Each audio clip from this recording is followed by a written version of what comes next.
नमस्कार, मैं हूं डॉक्टर रविंदर धाबाई और आज हम श्रीमद् भगवद गीता के प्रथम अध्याय का उच्चारण कैसे करना इसके बारे में हम बात करेंगे। किस तरह से करते हैं हम आपको सिखाने की चेष्टा करेंगे।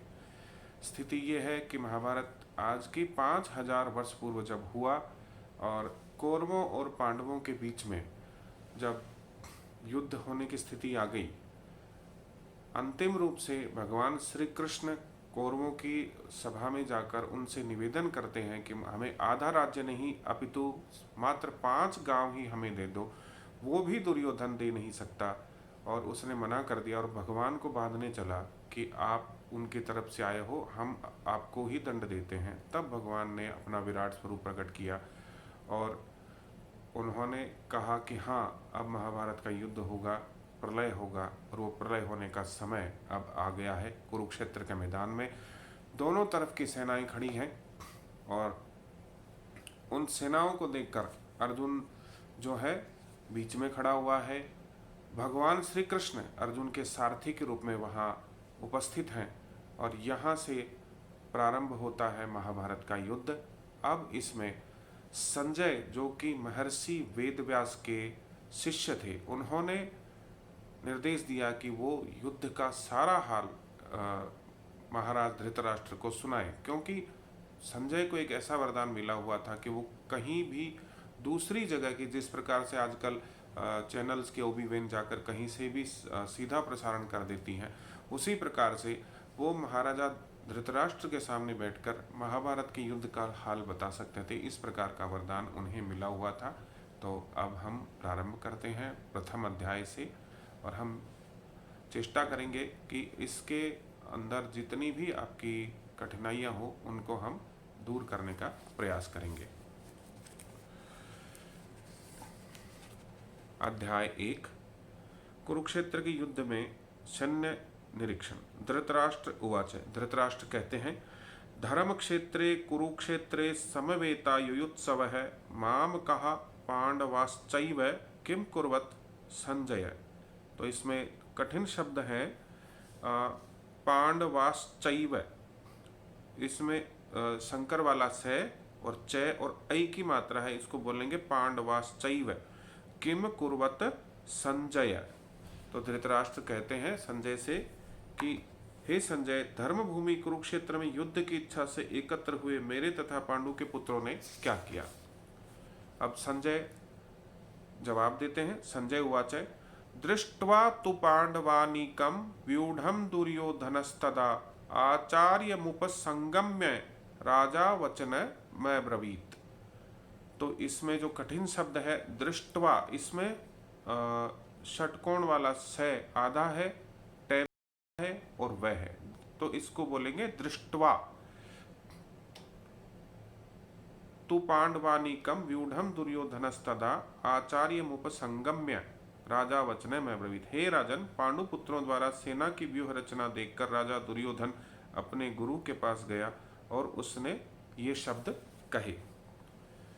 श्लोक 3 पश्यैतां पांडुपुत्राणाम आचार्य महतीं चमूम व्यूढ़ां द्रुपदपुत्रेण तब शिष्येण धीमता। तो इसमें जो कठिन शब्द है पश्यैतां पांडुपुत्राणाम माचार्य, तो माचार्य नहीं बोलकर इसको हम दो भागों में बोलेंगे। पश्यैतां पांडुपुत्राणाम और उसकी जो आ की मात्रा है उसके बाद में बोलेंगे आचार्य महतीम चमूम। तो हे आचार्य, पांडुपुत्रों की विशाल सेना को देखें जिससे आपके बुद्धिमान शिष्य द्रुपद के पुत्र ने इतने कौशल से व्यवस्थित किया है। श्लोक 4 अत्र शूरा महेश्वासा भीमार्जुन समायुधि युयुधानो विराटश्च द्रुपदश्च महारथ है। तो इसमें फिर से वही कठिन शब्द है विराटश्च और द्रुपदश्च। शंकर वाला से और च इसमें दोनों ही आधे बोले जाएंगे, द्रुपदश्च और विराटश्च। इस सेना में भीम तथा अर्जुन के समान युद्ध करने वाले अनेक वीर धनुर्धर हैं, यथा महारथी युयुधान, विराट तथा द्रुपद। आगे 5वां श्लोक धृष्टकेतुश्चेकितानः काशीराजश्च वीर्यवान् पुरुजित् कुंती भोजश्च शैब्यश्च नरपुंगवः। तो इसमें जो कठिन शब्द है धृष्टकेतुश्चेकितानः है, इसमें फिर से वही शब्द आया है, छोटा स और च। धृष्टकेतुश्चेकितानः काशीराजश्च वीर्यवान् पुरुजित् कुंती भोजश्च शैब्यश्च नरपुंगवः। यहाँ ध्यान देने योग्य है कि पुरुजित के बाद में तय छोटा है तो बिल्कुल छोटा इसको करके बोलेंगे, पुरुजित कुंती भोजश्च शैब्यश्च नरपुंगवः। युधा मनुष्य, इनके साथ ही धृष्टकेतु, चेकितान, काशीराज, पुरुजित, कुंती भोज तथा शैब्य जैसे महान शक्तिशाली योद्धा भी हैं। युधा मनुष्य विक्रांत औत्तमौजाश्च वीर्यवान् सौभद्रो द्रौपदेयाश्च सर्व एव महारथः। यहाँ ध्यान देने योग्य बात यह है कि हमें अंतर करना पड़ेगा ओ और औ की मात्रा में। ओ जहां आता है वहां पर आपको एक ही डंडा ऊपर दिखेगा, औ की मात्रा जहां भी आती है हमारी वहां पर हम बोलेंगे औ। तो जहां सौभद्रो द्रौपदेयाश्च, तो प्रारंभ से ही हम जब अच्छे से अभ्यास करते हैं तो इस तरह की गलतियां बाद में होना बंद हो जाती हैं। अच्छा, इसमें पहली लाइन में है वीर्यवान, ये जो हलंत नीचे दिख रहा है ये आधा न है, वीर्यवान नहीं बोलेंगे, वीर्यवान। युधा मनुष्य विक्रांत उत्तमौजाश्च वीर्यवान् सौभद्रो द्रौपदेयाश्च सर्व एव महारथः। पराक्रमी युधामन्यु, अत्यंत शक्तिशाली उत्तमौजा, सुभद्रा का पुत्र तथा द्रौपदी के पुत्र, ये सभी महारथी हैं। 7 नंबर श्लोक।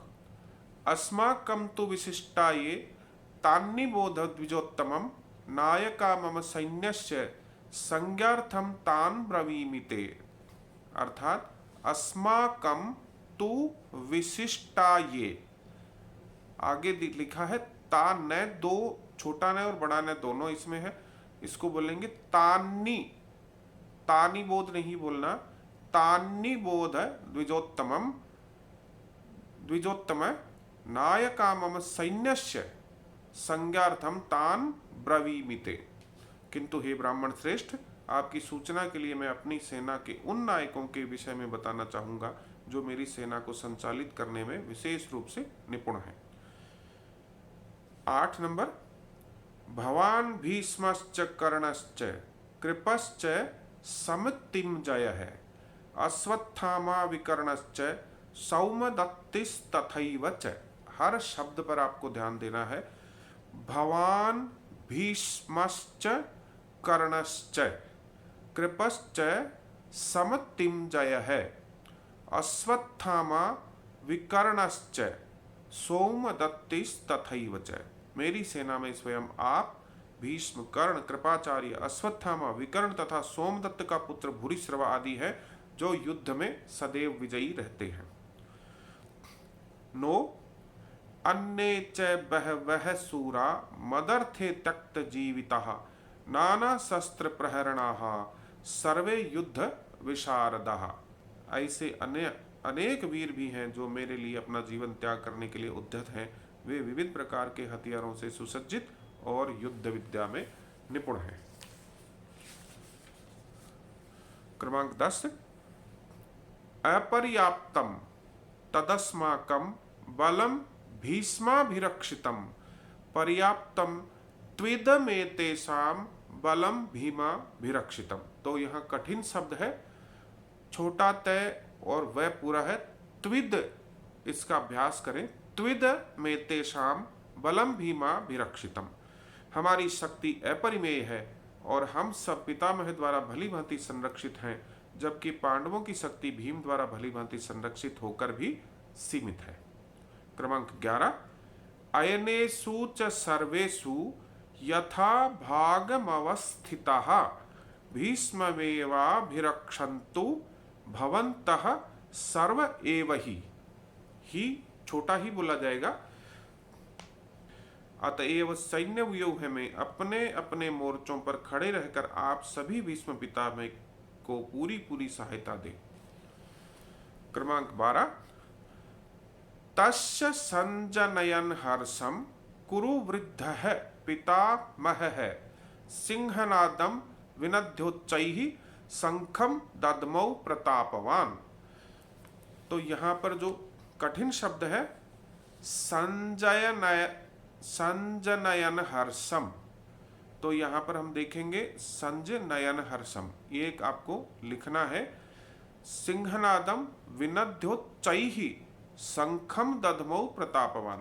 तब कुरुवंश के वयोवृद्ध परम प्रतापी एवं वृद्ध पितामह ने सिंह गर्जना किसी ध्वनि करने वाले अपने शंख को उच्च स्वर से बजाया, जिससे दुर्योधन को हर्ष हुआ। और आज इस एपिसोड का अंतिम श्लोक हम पढ़ेंगे। ततः शंखाश्च भैर्यश्च पणवान कगो मुखः सह सैवाभ्यहन्यन्त स शब्दस्तुमुलो भवत्।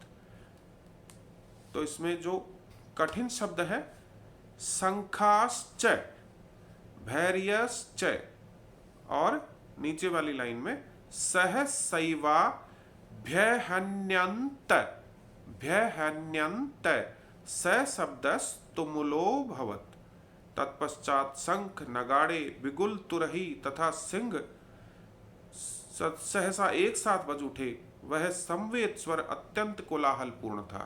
नमस्कार, फिर मिलते हैं अगले एपिसोड में। धन्यवाद।